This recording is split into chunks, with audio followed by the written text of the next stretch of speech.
Good morning. Today is Wednesday, the 15th of May, 2024. Just doing a real estate tap in with you for today. So, looks like we've got some somewhat encouraging news on the inflation. It looks like it did not come in higher than expected, and it did not come in below expected. So it came in as expected, which is, for all intents and purposes, a good sign. So mortgage rates, have come down just a tad bit. Looks like it's under 7.5% right now. We'll have to see what that does with the demand. I don't think it really increased demand that much. And we're still waiting for some more supply to come on the market, but I think that opportunities are in the off-market properties. We see a lot of deals where you can take over the property subject to kind of start making that payment, and then what we like to do is then offer that to a buyer, potential buyer who cannot get traditional financing. So we actually create a note on that. So there's some of the opportunities that are out there if anyone is looking.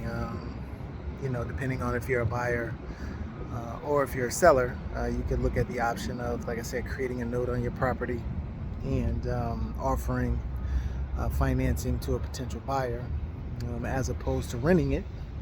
And then as an investor, you can look for those opportunities, create a note for those people who are not getting qualified traditionally, with a bank for whatever reason. There's a number of reasons why people are not getting qualified. One of which is that the banks are, pulling back somewhat on financing right now. Things are getting a little bit tight because, the economy is slowing. And this inflation has been difficult to kind of get under control. So if you're looking at the employment data and stuff like that, unemployment has ticked up a little bit. So everybody is in a little caution mode right now to see how things play out. So but just to continue on, what we've been talking about this week is why we like notes, real estate notes, either creating them or buying notes that are already out there. Is that you get typically a better person that's in the particular property, a better person financially.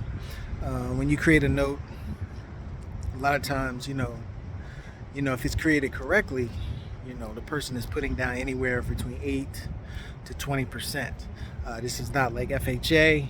I would never recommend anyone take a 3% down payment to put somebody, into a property. Just because they need to have more skin in the game. That's why I think somewhere between like a 10 or 11% of all the delinquency right now are with FHA buyers.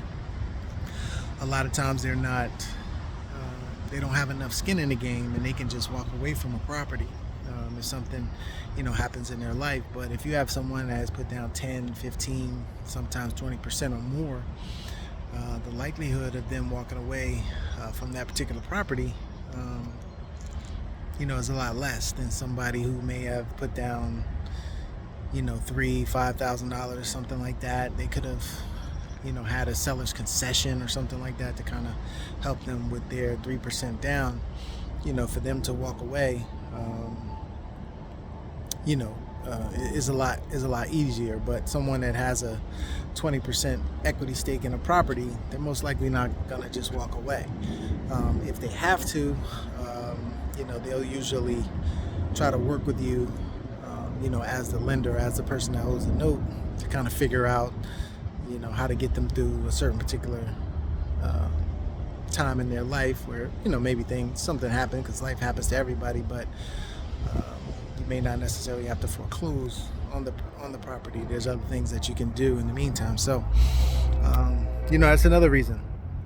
And I'll give you an added one for today, is the expenses.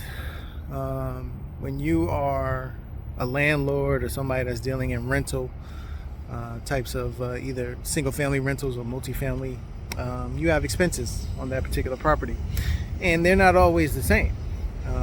In any given 12 months, you may have to do a repair. Something may need to get fixed. Something happens on the property. What's going on right now, a lot of times, is that the taxes and insurance from year to year now, in a lot of cases, has increased. And you have to take that on as the person that owns the property and is renting it out.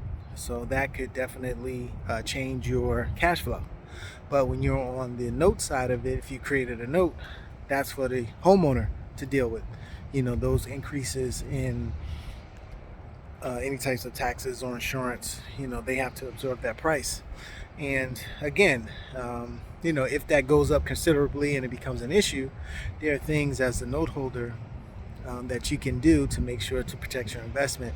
There's a modification you can do, and some other things that, are at your disposal to kind of help this person, because of the increased expenses. So you have a little bit more control, over things and what can be done, as opposed to if you're a landlord, what do? You just maybe move that person out and try to go up on the rent and get someone else.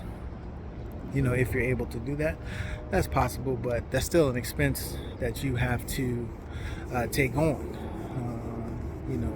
if and when those types of expenses go up. So your cash flow could definitely change from year to year, but as a note holder, it's pretty consistent on the cash flow that you're going to get coming in from that note that you wrote. So those are just a couple of reasons. If you're interested in learning more, go to Abundant Capital Group on YouTube. There's a lot of videos there. There's presentations, usually less than 45 minutes, somewhere half an hour to 40 minutes, that you can watch, to give you a good foundation. And if you have more questions, please respond to the video or reach out to me through social media at Abundant Capital Group, and we'll get your questions answered. But now is the time. We're in a real estate note cycle, and we're probably going to be here for the next 24 months or so.